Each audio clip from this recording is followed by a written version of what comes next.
श्री भागवत भगवान की जय हो। श्री सुखदेव जी महाराज की जय हो। जगत गुरु श्रीमद वल्लभाचार्य जी महाप्रभु जी की जय हो। सदगुरुदेव की जय हो। વેદવ્યાસજી રચિત શ્રીમદ ભાગવત મહાપુરાણ, જેમાં સુખદેવજીએ પરીક્ષિત રાજાને મોક્ષ પ્રાપ્તિ થાય તે ઉદ્દેશ્યથી આ કથા સંભળાવી હતી. અને આ કથાનો મહિમા વિશેષ કરીને કલિયુગમાં ધર્મ, અર્થ, કામ અને મોક્ષની પ્રાપ્તિ કરાવનારો છે. એટલે જે કંઈ પણ મનોવાંછિત ફળ મેળવવું હોય સકામ ભક્તિ માટે, તો આપણે ભાગવત કલ્પ વૃક્ષ સમાન એવું સુખદેવજી આપે સ્વયં કહ્યું છે. અને જેમને સંસારથી વૈરાગ્ય હોય, સંસારના દુઃખથી, આવાગમનથી મુક્તિ જોઈતી હોય, તો જરૂરથી તેને ભગવાન મુક્તિ કે ભક્તિ તે પણ આપે છે. એવી આ ભાગવતજીની કથા. તેમાં દેવહૂતિજીએ કપિલ ભગવાનને જે પ્રશ્ન પૂછ્યો હતો કે આ જે સંસાર ચક્ર ચાલે છે એમાં મનુષ્ય મરે છે પછી ક્યાં જાય છે, પછી એ પાછો મનુષ્યના શરીરમાં ક્યારે આવે છે, તો એ પ્રસંગ ગઈકાલે આવી ગયો. એમાં જે ગર્ભની અંદર સ્થિતિ હતી કે કેવી રીતે પ્રવેશ કર્યો એ જીવે મનુષ્યના ગર્ભમાં, એ ગઈકાલે આવ્યું હતું. એ સહેજ લઈ લઈએ છીએ. તેમાં કપિલ ભગવાને માતા દેવહૂતિને કહ્યું હતું કે સર્વપ્રથમ તો એને જે મનુષ્ય દેહ જોઈએ છે એના માટે એ પુરુષના વીર્યના કણમાં પ્રવેશ કરવો પડે છે. ત્યાંથી તે સ્ત્રીના ઉદરમાં પ્રવેશ કરે છે અને ત્યાં એક જ રાત્રિમાં એ સ્ત્રીના રજમાં મળીને એકરૂપ થઈ અને કલલ થઈ જાય છે. અને 5 રાત્રિ થાય છે ત્યારે એ પરપોટા જેવું થઈ જાય છે. અને 10 દિવસમાં એ બોર જેવડું કઠણ થઈ જાય છે. અને એના પછી એની માંસપેશી એટલે કે અંડજ પ્રાણીઓમાં ઈંડાના રૂપમાં એનું પરિવર્તન થઈ જાય છે, ઈંડા સમાન થઈ જાય છે. પછી કહે છે કે 1 મહિનામાં એનું માથું નીકળી આવે છે તે અંડામાંથી. પહેલું અંડું છે એમાંથી માથું નીકળ્યું. 2 માસ પછી હાથ, પગ અને અંગોના વિભાગ પડે છે. અને 3જા માસમાં એમને નખ, રૂંવાટી, હાડકાં, ચામડી અને એ બાળકી છે કે બાળક છે, એટલે કે સ્ત્રી પુરુષનું ચિહ્ન એ પણ પ્રગટ થઈ જાય છે. તે પછી જ આપણે પણ જાણી શકીએ છીએ કે આવનાર બાળકમાં, શિશુમાં દીકરી છે કે દીકરો છે. આ કપિલ ભગવાને વર્ષો પહેલાં, 5000 વર્ષ પહેલાં તો કહ્યું છે, પણ આ તો એનાથી લાખો વર્ષ પહેલાં આપણા ઋષિમુનિઓએ જાણેલું છે. અને પછી કહ્યું કે 4 માસમાં એમના માંસ 7 ધાતુઓ પણ બની જાય છે. 5મા મહિનામાં એમને ભૂખ પ્યાસ લાગે છે, ભૂખ્યા તરસ્યો થાય છે બાળક. 6ઠા મહિનામાં એ ઓરને લપેટાઈને જમણી બાજુની કૂખમાં એ ઘૂમવા લાગે છે. અને એ વખતે માતાએ જે કંઈ પણ અન્ન જળ લીધું હોય, ખારું, તીખું, કડવું વગેરે, તેનાથી તેની ધાતુઓ પુષ્ટ થવા લાગે છે. અને જંતુઓના ઉત્પત્તિ સ્થાન આવા જધન્ય મલમૂત્રના ખાડામાં એ પડ્યો રહે છે. એટલે અહીંયા એક પ્રશ્ન થાય છે કે આ જે જન્મ થવો એ જે પ્રભુએ પ્રગટ કરેલી જે રચના છે એમાં એને જન્મવું એ બહુ સારી વાત નથી, એવું આ મેસેજ આવે છે. જન્મવાની જે રીત છે આપણે જોઈએ જ છે આજે પણ. તો આ રીતમાં એવું દેખાય છે કે જન્મવું એ કંઈ બહુ સારી વાત નથી. તો પછી જન્મ ના લેવો એ સારી વાત થઈ. તો જન્મ ના લઈને શું પામવું એના માટે જ ભાગવત છે. એમાં અલગ અલગ ફાંટા છે. કોઈ પામવા માટે એમ કહે છે કે અમારે તો કાયમ માટે જન્મ મરણથી મુક્ત થવું છે. તો તો તે લોકો મુક્તિ માગી લે છે, સાયુજ્ય મોક્ષ અથવા તો સાલોક્ય, સામીપ્ય, સારૂપ્ય અને સાયુજ્ય જે છેલ્લે.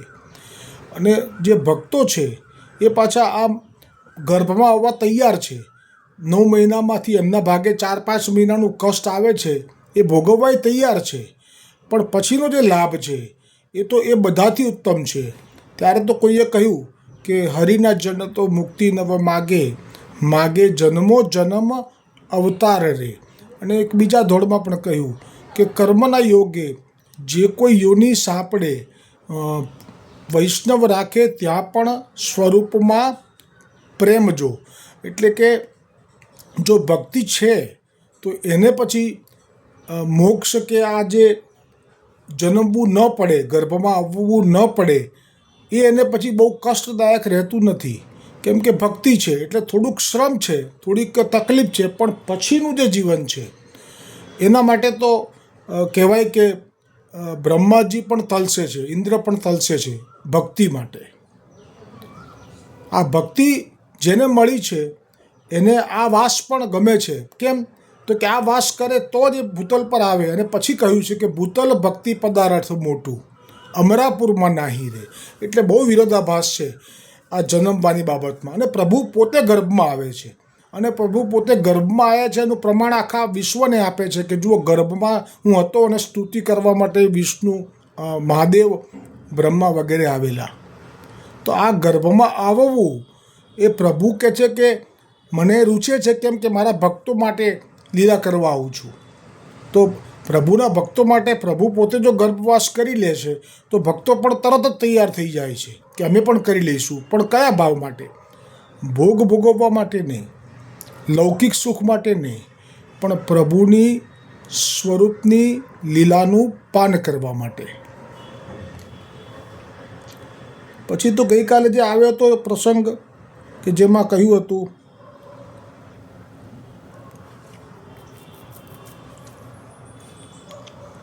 કે મલમૂત્રના ખાડામાં પડ્યો રહે છે. વહ સુકુમાર તો હોતા હી इसलिए वहाँ के भूખ. હવે ત્યાં જે શરીરમાં પણ એને બહુ જ શ્રમ પડે છે, કષ્ટ પડે છે, એ વર્ણન છે. અને માતા જે કંઈ કાંઈ ખાય, ખોટું વધારે તીખું કે વધારે એવું કંઈક, તો એ પણ એ પીડા ભોગવે છે. અસહાય સ્થિતિનું વર્ણન છે ગર્ભમાં.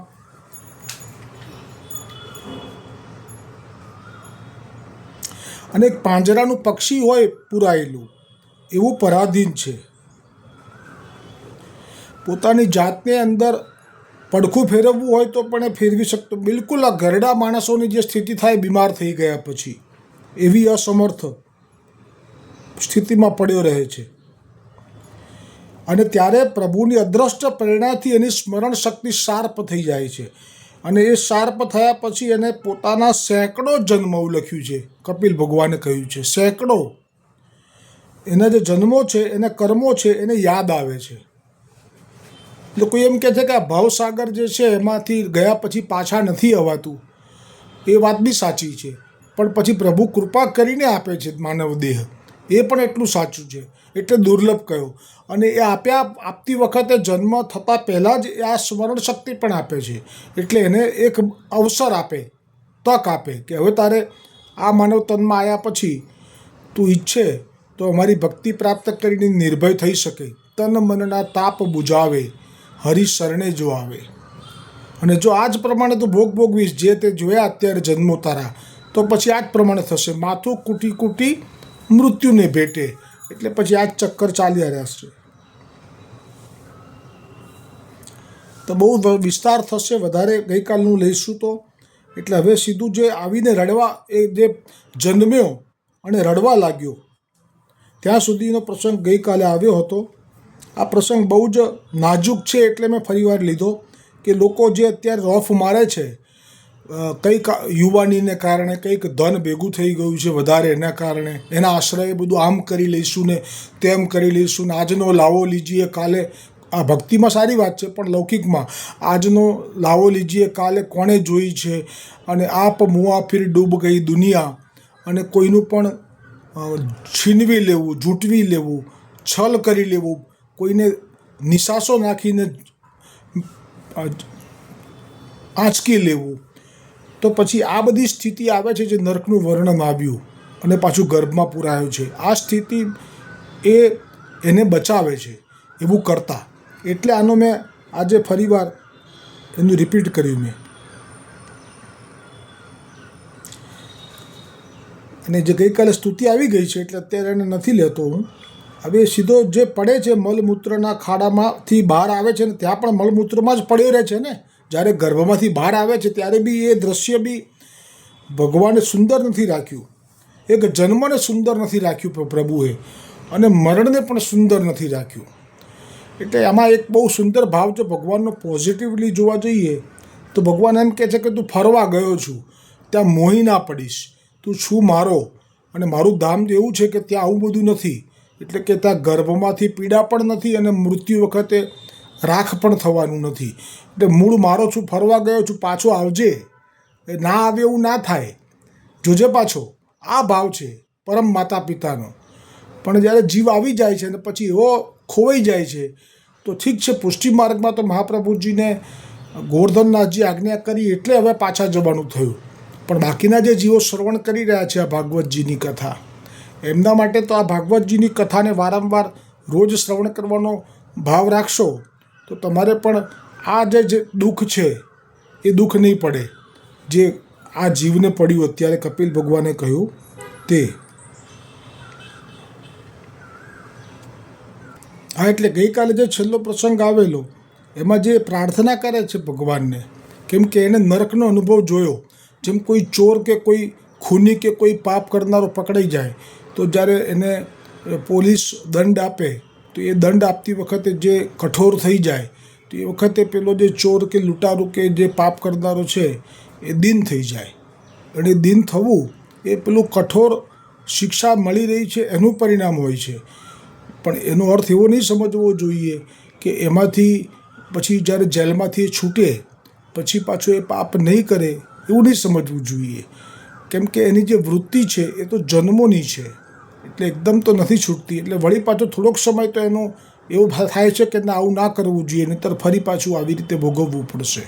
એટલે થોડોક સમય રહે છે, વળી પાછું એક જ સરખી ભૂલ કરવા લાગે છે. એ જ વાત હવે કપિલ ભગવાન અહીંયા કહી રહ્યા છે કે બહાર નીકળતી વખત તો તે બહુ જ કાલાવાલા કરે છે ભગવાનને કે હવે તો હું આપનું ભજન કરીને ભવ પાર થઈ જ જઈશ. પણ પછી ખરેખર થાય છે શું? સાધારણ રીતે સંસારમાં એવરેજ માટે આપે આ વચન ઉચ્ચાર્યા છે. કહે છે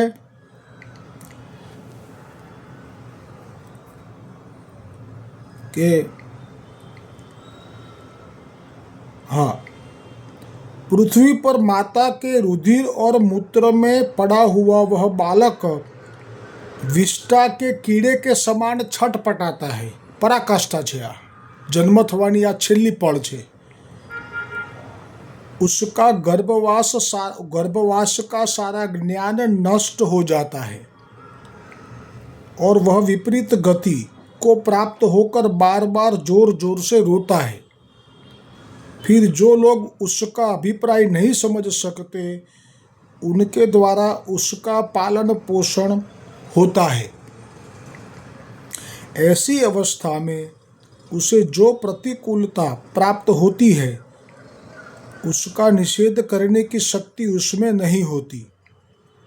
હવે જે સ્થિતિ છે એમાં કેવું છે કે એ પરાવલંબન થઈ ગયું. હવે પેલા મા બાપ જ્યારે જુએ, ખબર પડે કે આને તો બધું બગાડ્યું છે તો ત્યારે સાફ કરે. ના ખબર પડે ત્યાં સુધી પડી રહેવાનું મળમૂત્રમાં, અથવા તો કંઈ જીવાત ચટકે તો પીડા થાય તો એ પણ સહન કરવાની, એ કોઈને કહી શકે નહીં એવું કહેવા માગે છે.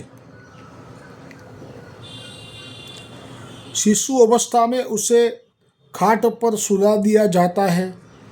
એમને ખટમલ એટલે પેલું બધું કરડે માકડ એને ચોંટે છે અને તેના શરીરને એ ખંજવાળવા માટે પણ એનામાં સામર્થ્ય નથી હોતું. બાળક છે અને તે વખતે તે બહુ દુઃખ પામે છે. એની જે ચામડી છે કોમળ હોય છે, એટલે ડાંસ, મચ્છર અને આ માકડ એને બહુ દુઃખી કરે છે.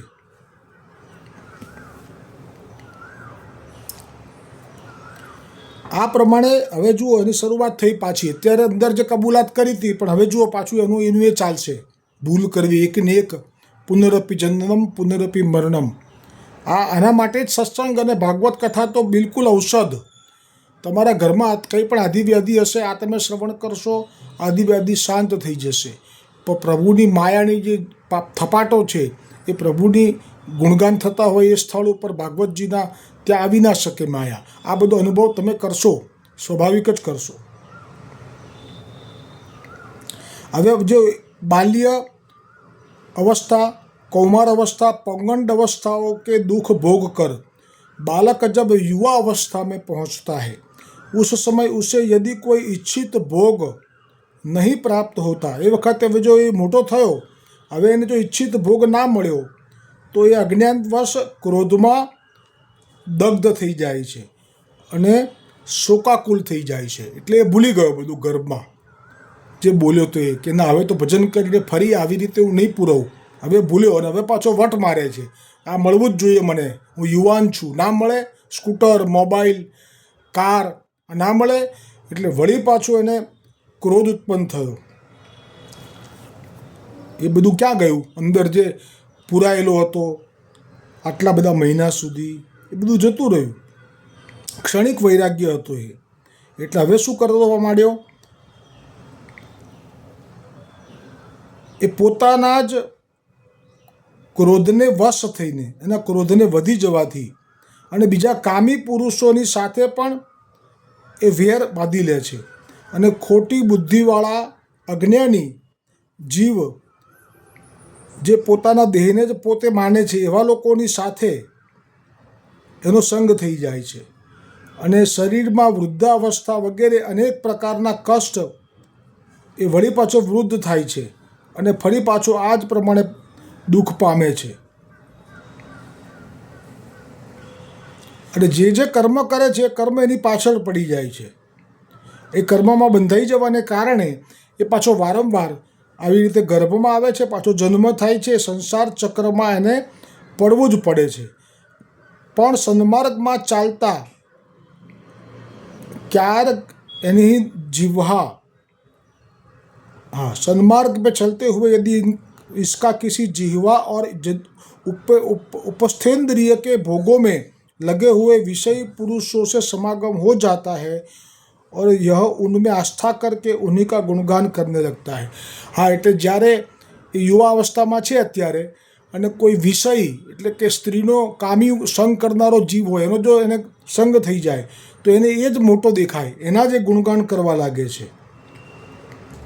અને પહેલાંની જેમ જ વળી પાછી એ વિષયમાં પડ્યો, પર સ્ત્રી ગમન કર્યું એટલે વળી પાછી નરકની યાતના માટે એને નરકમાં પેલા યમદૂતો જે ખેંચીને લઈ ગયા હતા, હમણાં આવ્યું હતું આગળ ગઈકાલે, એવી રીતે ફરી પાછા એને ખેંચીને નરકમાં શુદ્ધ કરવા માટે લઈ જાય છે. એટલે કેટલા બધા યોનિઓ પછી મનુષ્ય શરીર એને મળ્યું હતું, એ પણ હવે પાછું નરકમાં લઈ જાય છે.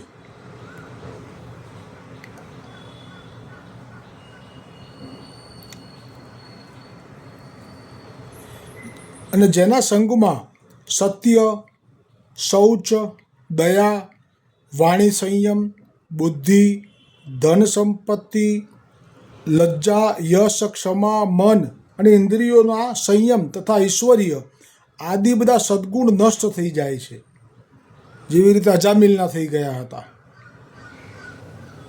વિષયમાં પડ્યા પછીની વાત છે આ.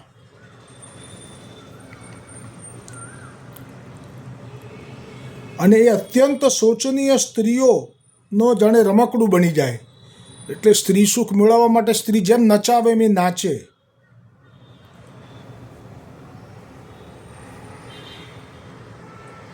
અશાંત, મૂઢ અને દેહને જ પોતાનું સર્વરૂપ માની લે છે.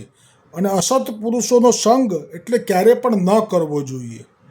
આજકાલ તો આ સંગ મોબાઈલથી પણ મળી જાય છે. મોબાઈલમાં ખોટું જોવાનું બંધ કરી દો આજથી, નહીંતર આ કથા સાંભળ્યા પછી પણ જે કામ, ક્રોધ, લોભ ધીરે ધીરે જવા જોઈએ એ જશે નહીં. જ્યાં છો ત્યાં જ રહેશો.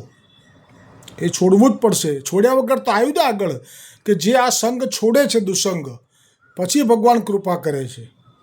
નહીંતર તો દુર્યોધનના જ ઘરમાં હતા ભગવાન શ્રી કૃષ્ણ એમના સગા તરીકે, પણ ક્યાં એમનાથી કંઈ થયું?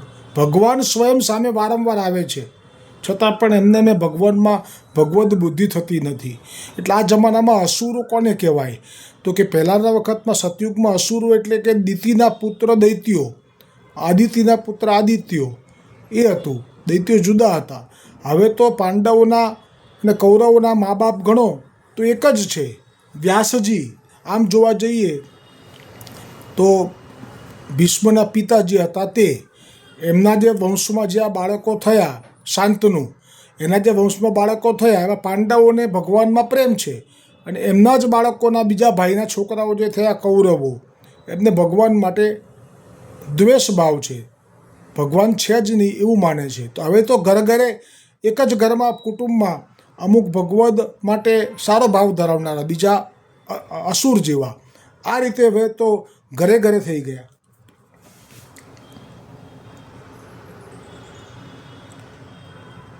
હવે આવે છે પ્રસંગમાં બ્રહ્માજીનો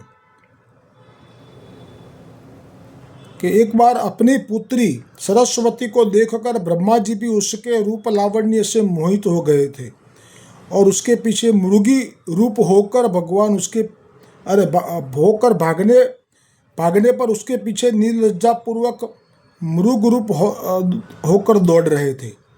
એટલે આ જે બ્રહ્માજી છે જેમણે આ વિશ્વની રચના કરી છે પ્રભુના પ્રમેય બળથી, એ પણ મોહિત થઈ ગયા. કોના ઉપર?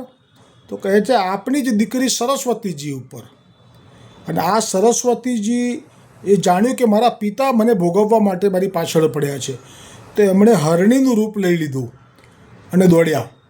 તો આ બ્રહ્માજી એ વખત હરણ બનીને દોડ્યા. ભોગવવાનો ભાવ એવો ને એવો જ રહ્યો.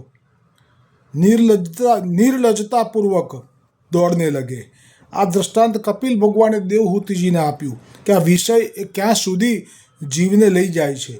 અને એ જ બ્રહ્માજીને મરીચી આદિ પ્રજાપતિ તથા મરીચી આદિ કશ્યપ આદિ દેવ મનુષ્ય પ્રાણીઓની સૃષ્ટિ કરી. આ જ બ્રહ્માજીએ પછી આ સૃષ્ટિ કરી છે.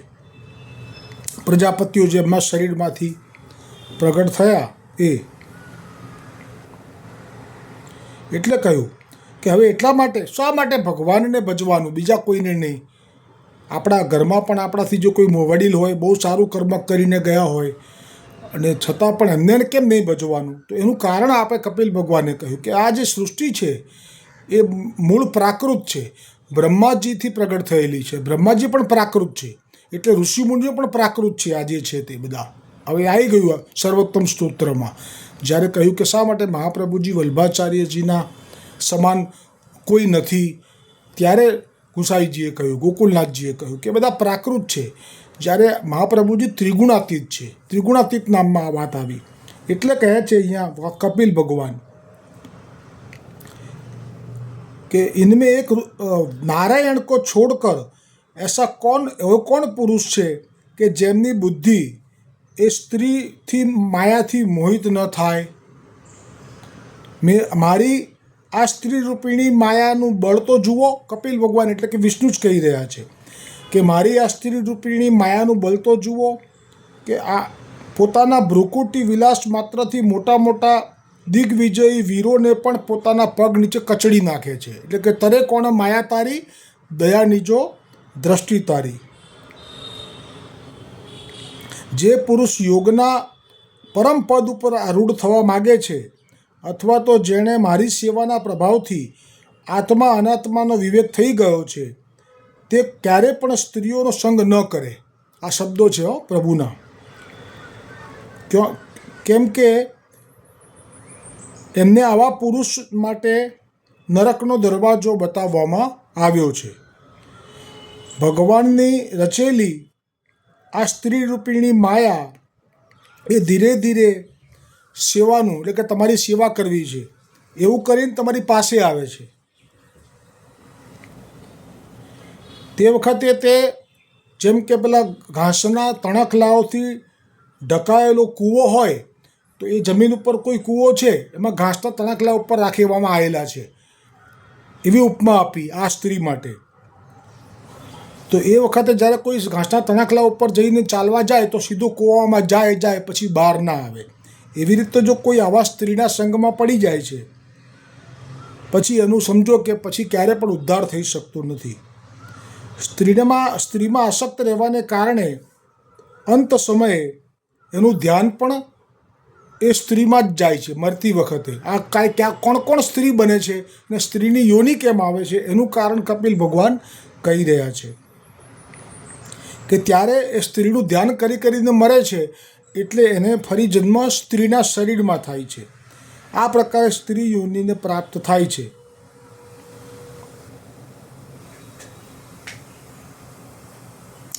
અને મારી માયાથી મોહિત થઈને અને મેરી માયા કો હી ધન પુત્ર અને ઘર વગેરે આપવાવાળા એ अपना पति मानता रहता है.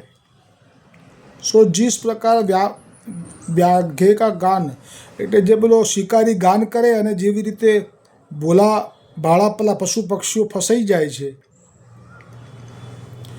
એ જ પ્રકારે પુત્ર પતિ અને ઘર आदि को विधाता की निश्चित की हुई अपनी मृत्यु ही जाने. એટલે વૈરાગ્ય દ્રઢ કરાવો છે દેવહૂતિજીને. હવે એમને જે સંસારથી થાક લાગ્યો છે અને હવે એ પાત્ર થયા છે પરમ પદ માટે એટલે આ શબ્દો કયા. પુષ્ટિ માર્ગમાં તો ગ્રહસ્થમાં જ રહીને વૈરાગ્ય સાથે આપણે પ્રભુની સેવા ના હોય તો સત્સંગ આ કરવાનો છે. પણ પાછું એ જ આવે છે કે લૌકિકમાં તો પડવાનું નથી. જેમ કે આપણા ઘરમાં અન્ય વૈષ્ણવો ન હોય અને એ લોકોની સાથે સાથે લગ્નમાં અને બારમાના લાડવા ખાવા જવું એ બધામાંથી મુક્તિ. મુझे ચરણે ચિત્તને જોડે છે, મુझे સ્વરૂપે ચિત્તને જોડે છે એ અવર ભરોસા છોડે છે. માનવ વૃદ્ધ હોય યા નારી એ વાત નથી મેં વિચારી પણ સંસારથી મુખડું મોડે છે એ અવર ભરોસા. એટલે તમે સંસારને ભરોસો છોડીને ભજો છો તો જ ફળ છે.